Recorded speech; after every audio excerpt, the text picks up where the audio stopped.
Hey everybody, Don Georgievich here with Job Interview Tools. Today I want to talk about your resume, and more importantly, how much education is the right amount of education that you should be showing on your resume. And that's exactly the question that one of my subscribers wrote in with. He's like, hey Don, I've got a PhD. How much education should I be showing on my resume? Because right now when I send it out, I get nothing. I hear crickets. Nobody is calling me. And I've heard that maybe I have too much education on my resume and that's why nobody's interested. Well, the right amount really depends on the industry and the type of job that you're applying to. So let's say, for example, you have a PhD, you probably have a master's, and you have a bachelor's as well. So do you want to show a bachelor's, a master's, and a PhD? That depends. It depends on what kind of job you're applying to and the requirements for the job. So let's say you are applying for a scientific research position in a pharmaceutical company. Yes, I'm going to say keep the PhD on there because that is going to be attractive. A PhD is required to do that type of drug level research. Now, if you only had a bachelor's degree and you were applying to the same position, they would want nothing to do with you. Now, another example, let's say you are applying to a university and as a research professor. Having a PhD is going to be mandatory. If you without it, they're not going to call you. Maybe you might get a call if you had a master's degree, but for the most part, if you are going to be a professor in a major university, they want you to have a PhD. Now, in cases where you are applying to corporate jobs in America that maybe they only require a bachelor's degree, master's at the most, and you've got a PhD on your resume and you start sending that around, you're going to hear crickets. Nobody is really going to be interested in you. Now, well, I take that back. Not that they're not going to be interested in you. They're going to be interested in what you can do. They're just not going to want to pay you. Because if you have a PhD on your resume, that means I get paid more. And they're like, you know what? We can get the same thing over here for a lot less. We can get somebody with a bachelor's degree to do our job. We don't need somebody with a PhD to do, this job or whatever it is. Some type of individual contributor type role. Or, even if you're applying to a director level position in a company, a manager, executive vice president, and you have a PhD, that's not really what they're looking for. And now that depends. It depends on the company and the type of job that you're going to. But for the most part, if you are applying for some type of management, executive management role, they don't really care if you have a PhD. They almost don't care if you have a bachelor's degree. What they're looking for is leadership experience and vision and the ability to get things done. Just because you have a PhD doesn't mean you have an ability to get things done. They're just two different things. They mean different things to different types of positions and different types of people. So if you're applying to individual contributor role in a company, corporate company, yes, you may want to back off the PhD and take that off. And in some cases, even your master's degree. I know you spent a lot of time working for these degrees, but if you're not applying for jobs that actually require them, applying for other jobs that don't require them, you're probably going to get discounted because they know that it costs more to hire someone with a master's or someone with a PhD.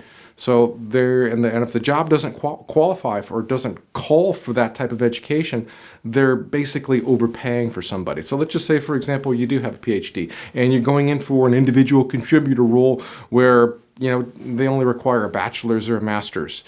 And you're like, oh, but I really want to do this role. I'm willing to accept less money. Please hire me.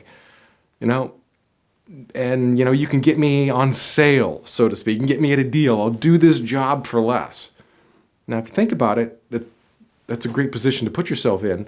But from the company's point of view, they would like to take advantage of getting you for less money, but they know that if they hire somebody with a PhD, that person is just not going to be challenged in that role, and within 6 months to a year, they're going to be gone. They're going to leave.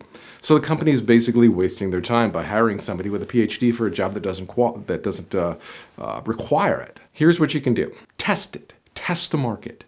Take off your PhD, take off your master's, respectively there, and send out some resumes and apply for some jobs. And see what happens. And then send out and apply for some other jobs that has your PhD. Maybe, do 10 with the PhD and then, 10 with just a bachelor's. see what you get. If you get more responses from companies with less education, then you've basically just done your own A/B split test, and you've concluded that more education is harming your candidacy. Is that going to be the case in every situation? Absolutely not. Nothing is, 100% all the time. It's on an individual basis. It depends on the market, the conditions, the type of role. But test it. Test it for yourself and just see, if it actually makes a difference. Maybe it will, and maybe it won't. I mean, like I said, if you're in the pharmaceutical industry and you have a PhD and you're applying to research jobs, you should be doing well all day long. Now, government positions, who knows if a PhD is going to help or not. It just depends. I mean, if you're interviewing for jobs at NASA or something, in a scientific setting, yeah, PhD is probably going to help you a lot. I used to work at NASA, and my gosh, I felt bad. Everybody out there had their masters and their PhDs. I felt really small out there because I don't have my PhD or my master's. But anyway, that's another story. So now, if you're applying to other, government jobs, maybe city government, local government, they're not going to care if you have a PhD or not. So it really depends. Depends on the industry. And more than anything, just test it. Test it for yourself and just see if it actually makes a difference. I'll give you another example here. I worked with a woman, one of my clients. She signed up for my high performance coaching program, and she came to me. She's like, "Don, I can't get any jobs. I've got a master's degree from Harvard, and nobody's hiring. Nobody wants to touch me." And it turns out she got her bachelor's degree. I don't know from where, it doesn't matter.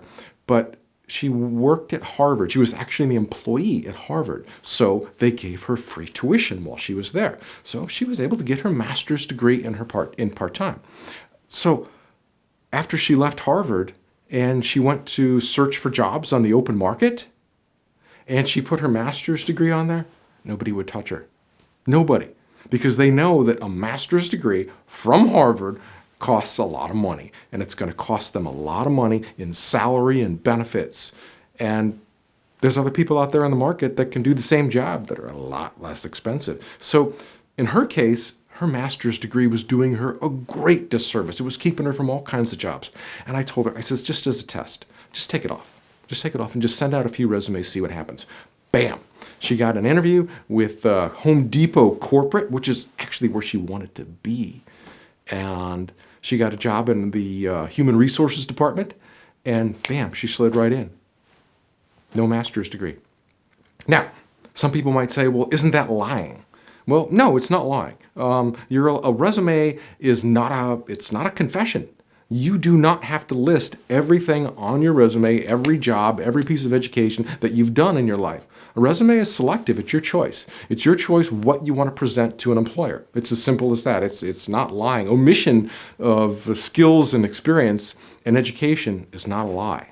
So test it. Take off. And I've done this too. I have taken off certain positions where I worked maybe in a certain industry, and that industry really wasn't relevant to the types of jobs that I was applying to. So I would just pull that one job off my resume. And yeah, it might leave a little tiny hole there, but so what?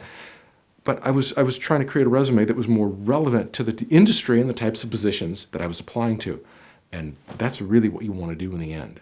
You want to craft your resume so that it is aligned with the jobs that you are applying to. And to do that, you get the job description and you go through it line by line. I like to print them off, highlight them, and get all the details and try to find out exactly the type of person that they are, the profile, the type of person that they're looking for. And then I'll go through my resume and I'll see if it matches up. And if I have a lot of things on my resume that really don't match what they're looking for, we'll take those off.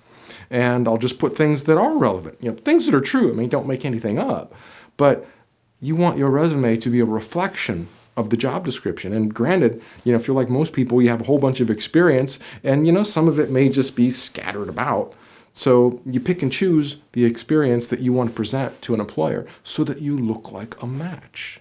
It's as simple as that. Now, to help you go farther with this, I would strongly suggest checking out the Resume Masterpiece. I'll put a link for this right below the video. It's www.jobinterviewtools.com/resume. This guide here goes through all the details, walks you through from start to finish on how to write your resume from scratch, or if you already have a resume, you just want to make it better. This will show you how to do it. It'll show you how to write strong accomplishments statements. It'll show you how to write your skills and experience sections. It will show you how to write a great education section. Just everything from start to finish. And it's got this great section in here, all these different kinds of power words, because you want to use good, strong adjectives on your resume to describe the type of work that you did. I like to call them power words and adverbs and stuff like that. And this book's just loaded with them. It's loaded with a whole bunch of different styled accomplishment statements. So if you're struggling with how to write accomplishment statements that make you look awesome, it's going to show you how to do it. So you can get this from jobinterviewtools.com/resume. That's all I have for you today. Good luck in your next interview. Hope you get that job that you're looking for. And I will see you in the next video. Take care now. Bye.